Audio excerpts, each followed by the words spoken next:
Hello students, अभी तक हमने अपने प्रीवियस लेक्चर के अंदर जो है क्रिस्टलाइन सॉलिड्स और एमॉर्फस सॉलिड्स हमने डिस्कस किया था। आज हम पढ़ने वाले हैं liquid crystals.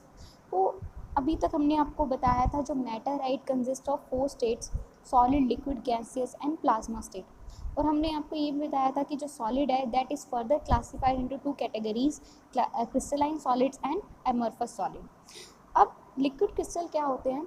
Basically, there is another category, there is another intermediate state which lies between solid and liquid state। यानी कि solid और liquid states के अंदर भी जो है एक intermediate state लाई करती है। तो वो जो होते हैं वो कौन से होते हैं? आपके liquid crystals होते हैं, ग्लास होता है या amorphous solid होता है। तो ये आज जो हम पढ़ेंगे वो कौन सा है? That is liquid crystal. तो सबसे पहले हम लिक्विड क्रिस्टल क्या होता है ये जान लें। तो मैंने अभी तक आपको ये बताया कि लिक्विड क्रिस्टल्स जो है बेसिकली क्या है? इंटरमीडिएट स्टेट्स हैं किसकी? सॉलिड और लिक्विड के बीच की जो स्टेट है वो कौन सी आपकी? लिक्विड क्रिस्टल वाली स्टेट है। तो कुछ ऐसे क्रिस्टलाइन सॉलिड्स होते हैं जो कि डायरेक्टली लिक्विड फेस में नहीं जाते हैं। यानी कि जब आप क्या करो, कोई भी सॉलिड है, आपने क्या किया, क्रिस्टलाइन सॉलिड लिया। अब क्रिस्टलाइन सॉलिड जो है वो क्या प्रॉपर्टी पोजेस करेगा? हमने डिस्कस किया था कि वो अनआइसोट्रॉपिक प्रॉपर्टी शो करता है, ठीक है ना। तो हमने क्या किया, वो लिक्विड क्रिस्टल जो हमने क्रिस्टलाइन सॉलिड लिया है उसको हमने हीटअप किया। हीटअप करने के बाद कुछ ऐसी टेम्परेचर रेंज में वो क्या हो गया, सॉलिड से लिक्विड स्टेट में जाने की बजाय वो क्या हो गया, एक ऐसी स्टेज से पास करता है। मतलब एकदम ही सॉलिड से लिक्विड स्टेट में नहीं जा रहा आपका क्रिस्टल, एकदम सॉलिड से लिक्विड स्टेट में ट्रांजिशन नहीं हो रहा, बल्कि एक इंटरमीडिएट स्टेट में से पास होकर वो जो है किस में जाता है? लिक्विड स्टेट में कन्वर्ट होता है। और वो इंटरमीडिएट जो स्टेट होती है वो क्या होती है? थर्मोडाइनमिकली स्टेबल होती है, ठीक है। वो थर्मोडाइनमिकल स्टेबल होती है। और वो जो स्टेट है, ये जो स्टेट है आपकी, ये पोजेस करती है अनआइसोटॉपिक प्रॉपर्टी। और उसके साथ साथ जो है वो जो स्टेट के अंदर क्या होता है, आपकी अनआइसोट्रॉपिक प्रॉपर्टी भी रहती है। और वो क्या करते हैं? लिक्विड फ्लूइडिटी भी शो करते हैं, ठीक है ना। और कुछ लिक्विड फ्लूइडिटी वाली जो है प्रॉपर्टीज़ भी वो अक्वायर करते हैं, ठीक है ना। यानी कि लिक्विड फ्लूइडिटी वाली प्रॉपर्टी मतलब इस स्टेट के अंदर जो है जो आपके मॉलिक्यूल्स हैं, या फिर आप कह सकते हो इस स्टेट के अंदर जो मॉलिक्यूल्स हैं उनकी जो क्या होती है, ड्रॉप्स बनाने की प्रॉबिलिटी भी रहती है, ठीक है ना। तो यानी कि आप ये कह सकते हो, तो ये जो स्टेट है वो आपकी स्टेट क्या कहलाएगी? लिक्विड क्रिस्टल कहलाएगी। यानी कि किसी सर्टेन टेम्परेचर रेंज के अंदर सॉलिड से लिक्विड में डायरेक्ट ट्रांजिशन ना होने की बजाय कि वो एक ऐसी स्टेज से पास करके जाए जो कि क्या हो, थर्मोडाइनमिकल स्टेबल हो और अनआइसोट्रॉपिक प्रॉपर्टी, और आप कह सकते हैं लॉन्ग रेंज ओरिएंटेशन वाली प्रॉपर्टी। यानी कि जो मॉलिक्यूल्स हैं वो क्या है, काफ़ी दूर तक जो है एक ही तरह से जो है अरेंज्ड हैं, ठीक है। और क्या करे, पोजेस करे फ्लूइडिटी, ठीक है ना। और उस स्टेट में जो है कैसी जो स्टेट के अंदर जो है मॉलिक्यूल्स हैं वो क्या पोजेस कर रहे हैं? फ्लूइडिटी पोजेस कर रहे हैं, ठीक है ना। फ्लूइडिटी भी हो तो वो स्टेट आपकी क्या कहलाएगी? वो सब्सटेंसेस आपके क्या कहलाएंगे? वो इंटरमीडिएट स्टेट आपकी क्या कहलाएगी? लिक्विड क्रिस्टल कहलाएगी। तो ये मेसोमॉर्फिक स्टेट फेज जो है वो आपका क्या कहलाता है? लिक्विड क्रिस्टल कहलाता है, ठीक है। तो ये जो बीच वाला फेज है वो आपका क्या कहलाएगा? लिक्विड क्रिस्टल कहलाएगा। अब इस लिक्विड क्रिस्टल के अंदर देखो, जो क्रिस्टलाइन सॉलिड की जो प्रॉपर्टीज़ होती हैं कि अनआइसोट्रॉपिक प्रॉपर्टी, लॉन्ग रेंज ऑर्डर, वो भी आ गया। और जो लिक्विड की प्रॉपर्टीज़ होती हैं कि टू फॉर्म ड्रॉप्स बनाना या प्रोसेस करना, फ्लूइडिटी प्रोसेस करना, तो वो सारी की सारी क्या है, इस इंटरमीडिएट स्टेट के अंदर जो है वो दोनों प्रॉपर्टी शो कर रहा है। तो इस करके जो हमारे पास जो फेज़ होगा वो कौन सा होगा? मेसोमॉर्फिक फेज होगा। और वो क्या कहलाएगा? आपका लिक्विड क्रिस्टल कहलाएगा। अच्छी सी अगर आपको डेफिनेशन देनी है तो आप क्या कहोगे कि वो ऑर्गेनिक क्रिस्टलाइन सॉलिड्स जो कि which do not directly convert into liquid phase but at a certain temperature range between solid and crystalline phases they become fluid like or retain their anisotropic property and have long range orientational order are called liquid crystals। यानी कि वो organic solids जो कि easily आपके liquid phase में ना जाकर किसी एक टेम्परेचर रेंज में वो क्या हो कि फ्लूइड लाइक भी प्रॉपर्टी रिटेन करें और अनाइसोटॉपिक प्रॉपर्टी भी रिटेन करें और फ्लूइड लाइक प्रॉपर्टी दोनों शो करें, तो वो आपके क्या कहलाएंगे? लिक्विड क्रिस्टल कहलाएंगे, ठीक है। तो लिक्विड क्रिस्टल के हमें ये पता लग गया। तो लिक्विड क्रिस्टल जो है उसकी 3 डायमेंशनल सिमेट्री नहीं होती, ठीक है। लेकिन हम मॉलिक्यूल्स जो होते हैं उसको हम जो है अरेंज कर सकते हैं 1 या 2 डायमेंशन में। और ये जो अब देखो, ये जो मॉलिक्यूल हमने 1 और 2 डायमेंशन में हमने अरेंज कर दिया। अब ये कैसी प्रॉपर्टी शो करते हैं मॉलिक्यूल्स? फ्लूइडिटी वाली प्रॉपर्टी। तो ये एक दूसरे के ऊपर जो है फ्लो कर सकते हैं, ठीक है ना। They can flow to the other direction, ठीक है ना, एक दूसरी डायरेक्शन में भी वो फ्लो कर सकते हैं, क्योंकि इसके अंदर जो है लिक्विड फेस वाली प्रॉपर्टीज़ भी हैं, ठीक है। तो लिक्विड क्रिस्टल्स जो होते हैं वो क्या है, ऑर्गेनिक मटेरियल्स होते हैं, और ऑर्गेनिक मटेरियल्स जो हैं वो कैसे होते हैं, रिजिड होते हैं, और इनका जो स्ट्रक्चर होता है वो कैसा होता है बच्चे, रॉड लाइक मॉलिक्यूल्स होते हैं ये, और रॉड लाइक मॉलिक्यूल्स होंगे तो इस तरह के आप कह सकते हो रॉड लाइक मॉलिक्यूल्स होंगे, और उनकी जो लेंथ होगी वो 1 से 3 नैनोमीटर के बीच में लाई करेगी, और at the end of the molecule there are large number of atoms exhibiting high polarizability. तो यहाँ पे ये क्या रखा है कि अगर हम मॉलिक्यूल को देखें तो उनके जो एटम्स हैं वो काफ़ी क्या होंगे, हाईली पोलराइज्ड होंगे, यानी कि यहाँ तो ऐसा होगा कि सभी की डायरेक्शंस क्या होंगी, एक ही डायरेक्शन में होंगी, यानी कि आप ये कह सकते हैं सबका पॉजिटिव साइड एक तरफ लाई करेगा और सबका नेगेटिव साइड एक तरफ लाई करेगा, तो हाई पोलराइजिबिलिटी भी ये शो करते हैं, ठीक है। तो हमें पता चला लिक्विड क्रिस्टल इनकी जो रॉड लाइक स्ट्रक्चर है इनका, ठीक है, रॉड लाइक मॉलिक्यूल्स हैं, और ये इनके जो एटम्स हैं वो पोलराइजिबिलिटी भी शो करते हैं, और ये जो ऑर्डर अरेंजमेंट है is due to the weak, और यहाँ पे कह रखा है कि ये जो मॉलिक्यूल्स हैं वो क्या है, ऑर्डरली अरेंज्ड हैं, और ऑर्डरली अरेंज क्यों है, क्योंकि इनके बीच में जो फोर्सेस एक्ट कर रही हैं दैट इज़ वीक वैन वाल फोर्सेस एक्ट कर रही है इनके बीच में, ठीक है।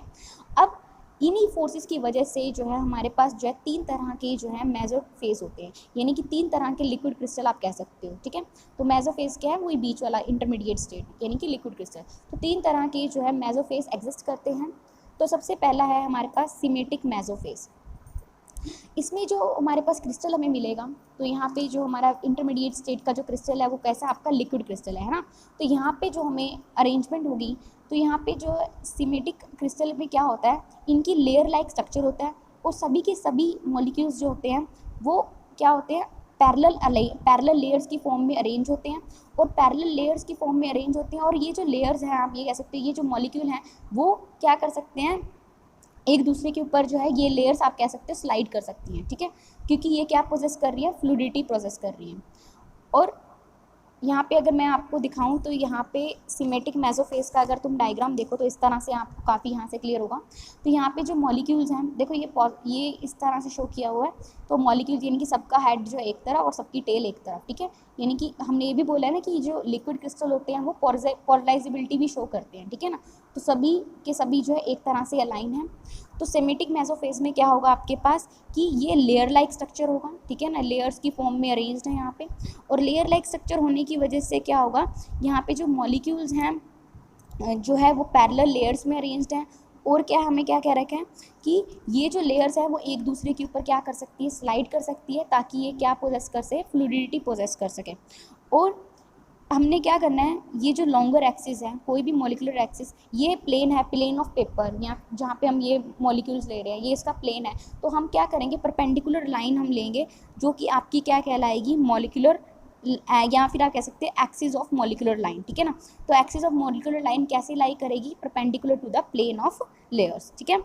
और अगर मॉलिक्यूल्स हैं वो मान लो इस डायरेक्शन में ओरिएंट है, तो यहाँ पे जो है वो क्या करेंगे, ये जो एक्सिस है, लॉन्गर एक्सिस है, मॉलिक्यूलर एक्सिस जिसको हम कह सकते हैं, उसके साथ कुछ ना कुछ ये एंगल बना के इंक्लाइंड होंगे, ठीक है। तो यहाँ पे यही कह रखे हैं।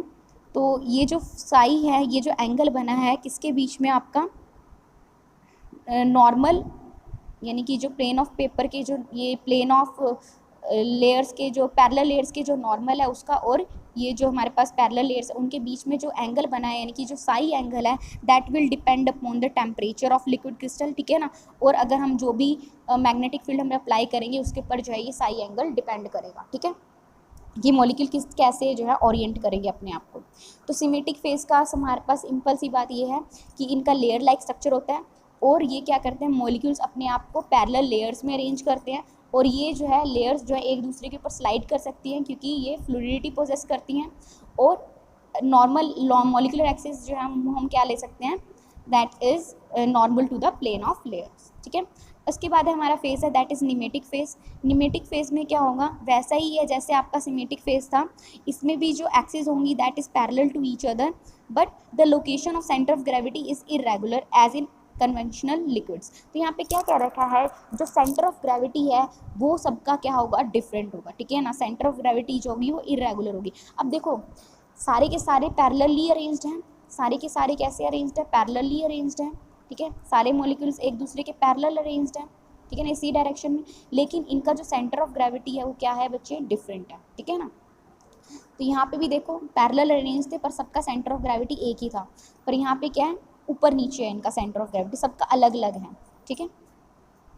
तो निमेटिक क्रिस्टल, लिक्विड क्रिस्टल जो होंगे उनका small region each having molecular axis parallel to unique axis, but this axis is general has different direction in different region of crystal. तो यहाँ पे ये क्या कह रखा है, जो निमेटिक क्रिस्टल्स होते हैं उनका बहुत ही स्मॉल रीजन होता है, और वो स्मॉल रीजन जो है हमें ऐसे लगेगा कि वो मॉलिक्यूल्स है वो पैरेलली एक यूनिक एक्सिस के अबाउट जो है अरेंज्ड हैं, और लेकिन ये एक्सिस जो है in general has different direction in different region of crystal. तो ये जो एक्सिस है इनकी क्या होगी, डिफरेंट डायरेक्शन होगी डिफरेंट रीजन ऑफ क्रिस्टल में।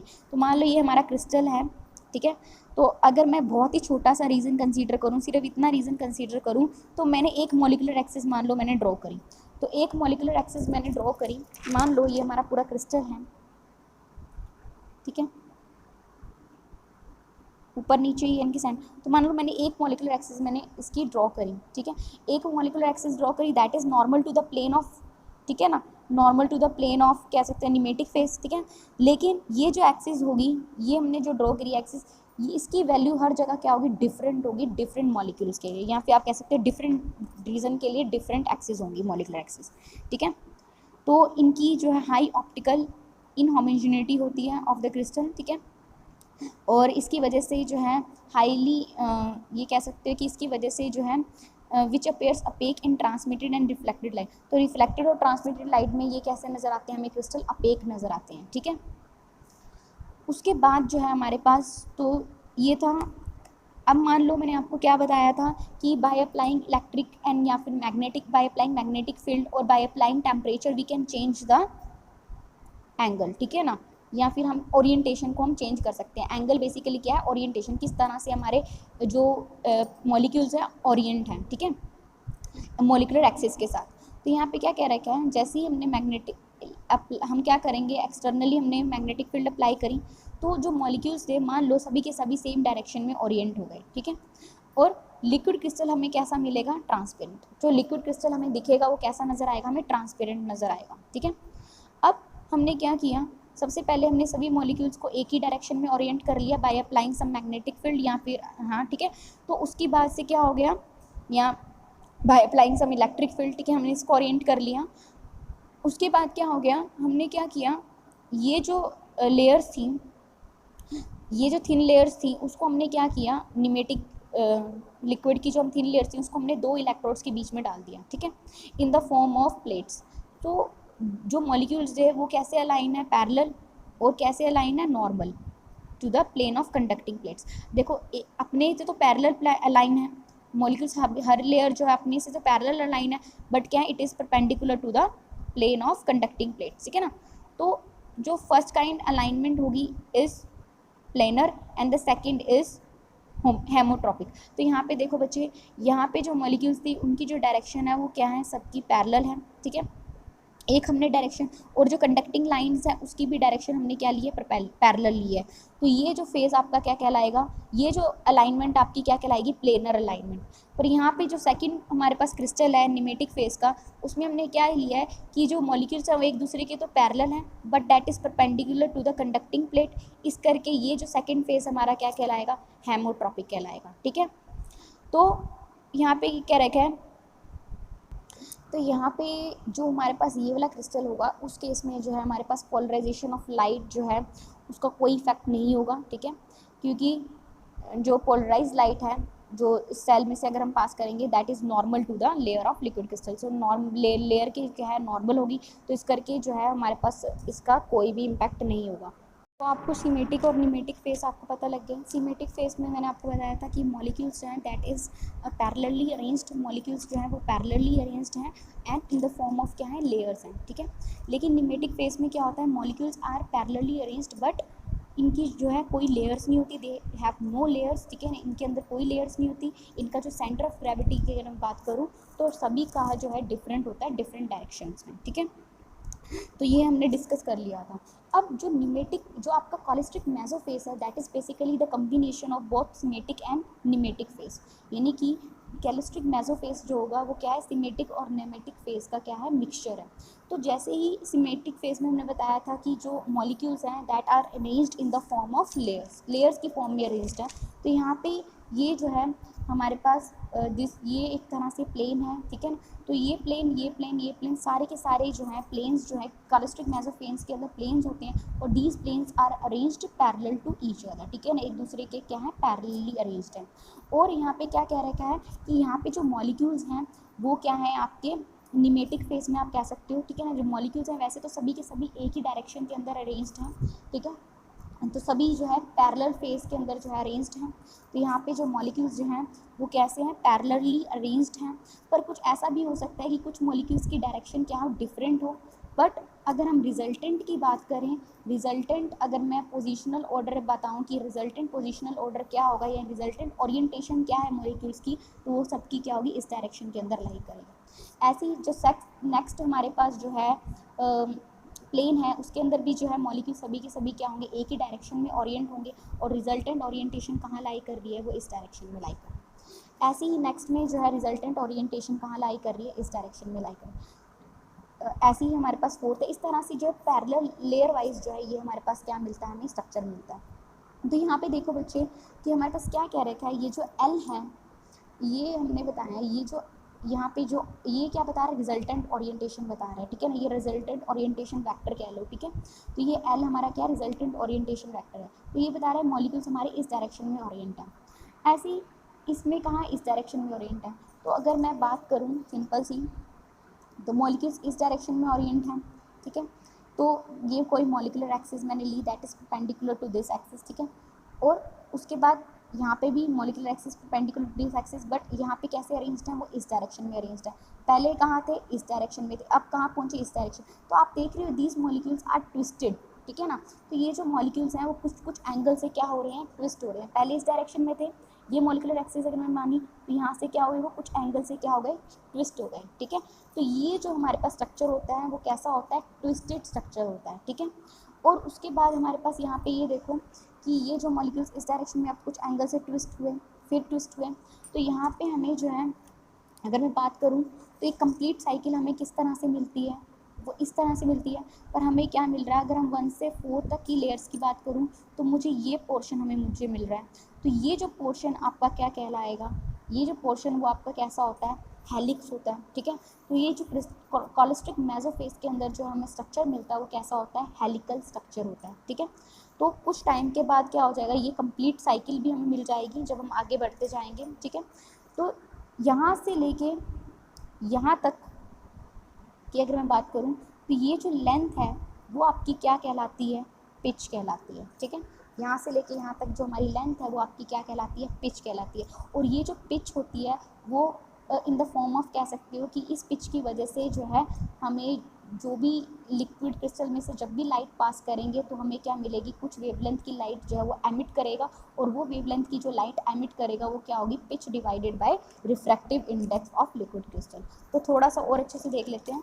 तो मैंने आपको बताया था कि कैलोस्ट्रिक मेसोफेज के अंदर जो हमें स्ट्रक्चर मिलता है वो कैसा होता है, ट्विस्टेड होता है, क्योंकि यहाँ पे हम देख रहे हैं जो मॉलिक्यूल्स हैं वो कुछ एंगल से क्या होते जा रहे हैं, ट्विस्ट होते जा रहे हैं। तो इसका स्ट्रक्चर कैसा है, ट्विस्टेड स्ट्रक्चर है अबाउट हेलिकल एक्सिस, ठीक है। और वो एक्सिस हमने कैसे चूज़ किया, that is perpendicular to the plane of orientation of molecule, ठीक है। तो हम जब एक प्लेन से दूसरे प्लेन में जा रहे हैं तो एल वेक्टर हमें क्या बताएगा, डायरेक्टर बताएगा। और वो जो डायरेक्टर है वो क्या है, कुछ एंगल से क्या हो रहा है, वो जो डायरेक्टर है कुछ एंगल से क्या हो रहा है आपका, ये मान लो साई, ठीक है ना, कुछ एंगल से क्या हो रहा है आपका, टर्न हो रहा है, ठीक है। और इसका जो हमारे पास एंड है, ठीक है, तो ये जो हेलिक्स है उसका जो पिच होगा, उसका जो डिस्टेंस होगा, ये जो टर्न वाला जो डिस्टेंस है, टर्निंग रोटेशन जो आप कह सकते हो, जो रोटेशन है तो वो क्या कहलाएगी, पिच कहलाएगी। और वो पिच जो है वो हमारे पास जब हमने स्टडी किया तो वो पिच हमारे पास जो निकल के आई वो कितने निकल के आई, 0.2 से 20 माइक्रोमीटर के बीच में निकल के आई, ठीक है। और this pitch is responsible for the reflection of light, यहाँ कह सकते हो for the colour of liquid crystal, ठीक है। तो ये जो पिच हमें मिली वो उसकी वजह से जो है ये जो पिच है वो क्या करती है, जो ब्रैग्स रिफ्लेक्शन है उसको सेटिस्फाई करती है।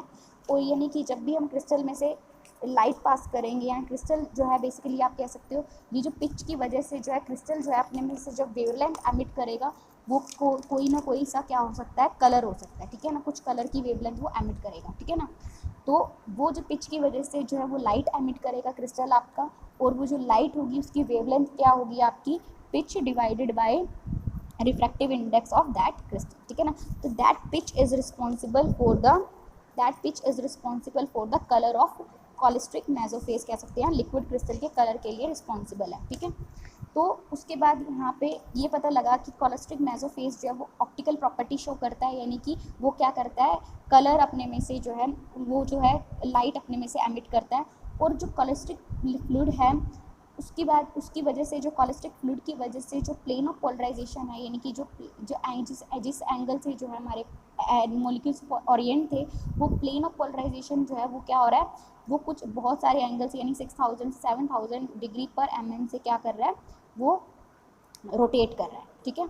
तो हर बार जो है वो इतने से इतने डिग्री तक रोटेट करता है। तो यहाँ पे एक ऑप्टिकल एक्टिव क्रिस्टल का नाम लिया है क्वार्ट्ज, उसका जो एंगल ऑफ रोटेशन है, जो लाइट को रोटेट कर सकता है, वो किसके रोटेट कर सकता है, 15.5 डिग्री एमएम तक रोटेट कर सकता है, ठीक है। तो यहाँ पे आगे क्या है कि अगर हम मान लो एक्सटर्नल इलेक्ट्रिक फील्ड अगर मैं अप्लाई करूँ, तो उससे जो है मैं ये पिच जो है, जो पिच किस में आ रही थी, कुछ नैनोमीटर में आ रही थी, जिसकी वजह से हमें क्या मिल रहा था, कॉलेस्ट्रिक मेसोफेज का कलर मिल रहा था। मान लो कुछ नैनोमीटर में है ये, तो हमें जो कलर मिल रहा है, मान लो ब्लू कलर मिल रहा है क्रिस्टल का, ठीक है। तो pitch is responsible for the colour, क्योंकि पिच जो है 0.2 से 20 माइक्रोमीटर तक वेरी कर रहा है। तो हम जो है अगर पिच को चेंज कर देंगे तो बेसिकली हम क्या कर सकते हैं, जो है इस जो टर्न है इसको हम किस में कन्वर्ट कर सकते हैं, निमेटिक टाइप में कन्वर्ट कर सकते हैं। तो यहाँ पे ये भी क्या रखा है, जो अगर हम इलेक्ट्रिक फील्ड अप्लाई करेंगे तो उसकी वजह से पिच चेंज हो जाएगी हेलिक्स की, और वो क्या करेगी, जो हेलिकल एक्सिस है आपकी उसको क्या करेगी, यहाँ कह सकते हो फ्लूइड को किस में कन्वर्ट कर देगी, निमेटिक टाइप में कन्वर्ट कर देगी। By changing pitch we can convert cholesteric mesophase into a nematic type, ठीक है। और आप ये भी कह सकते हो कि अगर हम इस कॉलेस्ट्रिक मेसोफेज को अगर हम कहाँ रखेंगे, क्रिस्टल इसको दो पोलराइजर्स के बीच में रखते हैं, तो उससे हम क्या कर सकते हैं, जब इसमें से लाइट डिफरेंट लेयर्स में से पास होकर जो हमें मिलेगी, तो उसकी वजह से जो है पोटेंशियल डिफरेंस क्या हो जाएगा, चेंज हो जाएगा, ठीक है। इस प्रिंसिपल का हम यूज़ करके जो है लिक्विड क्रिस्टल डिजिटल इंडिकेटर्स आए हैं, जो कि हम यूज़ करते हैं इलेक्ट्रॉनिक वॉचेस में, ठीक है। और जो पिच है हेलिक्स की अब शार्पली डिफाइंड है, ठीक है ना। और उसको हम चेंज कैसे कर सकते हैं, बाय चेंजिंग टेम्परेचर। अगर हम टेम्परेचर चेंज कर देंगे तो पिच चेंज कर देंगे, तो वेवलेंथ जो हमारे पास जो ब्रैग्स रिफ्लेक्शन हो रहा है जिसकी वजह से जो वेवलेंथ है वो भी क्या हो जाएगी, डिफरेंट हो सकती है। और वेवलेंथ चेंज कर देंगे तो कलर भी क्या हो जाएगा आपका क्रिस्टल का, चेंज हो जाएगा। तो सिंपल सी बात ये याद रखना, pitch is responsible for the कह सकते हैं कलर ऑफ लिक्विड क्रिस्टल। अगर हम पिच चेंज कर देंगे तो जो वेवलेंथ, जो ब्लैक रिफ्लेक्शन होगी, यानी कि जब भी क्रिस्टल में से लाइट पास होती है तो वो रिफ्लेक्ट बैक होती है, तो जो कुछ वेवलेंथ हमें मिलेगी वो वेवलेंथ क्या हो जाएगी, चेंज हो जाएगी, और हमें क्या मिल सकते हैं, डिफरेंट कलर्स जो हैं लिक्विड क्रिस्टल के मिल सकते हैं, ठीक है। इस करके जो है कॉलेस्ट्रिक लिक्विड्स का हम यूज़ करते हैं visual detection of hot spots in micro circuits, ठीक है। और इसके लिए जो है अगर हमें इमेजेस देखनी है आईआर के अंदर तो वो भी हम देख सकते हैं। एडवांटेजेस अगर हम देखें, लिक्विड क्रिस्टल जो है वो डिफरेंट कलर शो करते हैं बाय चेंजिंग टेम्परेचर। मैंने बताया था टेम्परेचर चेंज करेंगे पिच चेंज होगी, उसके अकॉर्डिंगली हमारी वेवलेंथ चेंज होगी, और जो वेवलेंथ फिर वो एमिट करेगा वो हमें नज़र आएगी, ठीक है, कलर की फॉर्म में हमें क्रिस्टल नज़र आएगा। और इस प्रॉपर्टी का हम टेम्परेचर मेज़र करने में भी यूज़ कर सकते हैं। तो इसकी वजह से जो हमारे पास थर्मोमीटर बनते हैं वो आपके होते हैं लिक्विड क्रिस्टल थर्मोमीटर। कुछ ऐसे हमारे पास लिक्विड क्रिस्टल हैं जिससे हम पोलराइजेशन लाइट को भी चेंज कर सकते हैं, ठीक है। और उनका यूज़ हम कहाँ करते हैं, एलसीडी में करते हैं, ठीक है। उसके बाद कुछ ऐसे लिक्विड क्रिस्टल होते हैं जो लेस पावर कंज्यूम करते हैं, इजीली मैन्युफैक्चर हम कर सकते हैं उसको, और बहुत डिफरेंट कलर्स में हमें मिल सकते हैं। और डिसएडवांटेजेस अगर हम देखें कि इसका जो टेम्परेचर रेंज है वो बहुत ही कम होता है, तो इनका रिस्पॉन्स टाइम भी बहुत कम होता है, इनका जो लाइफ टाइम है वो भी क्या होता है, बहुत ही कम होता है।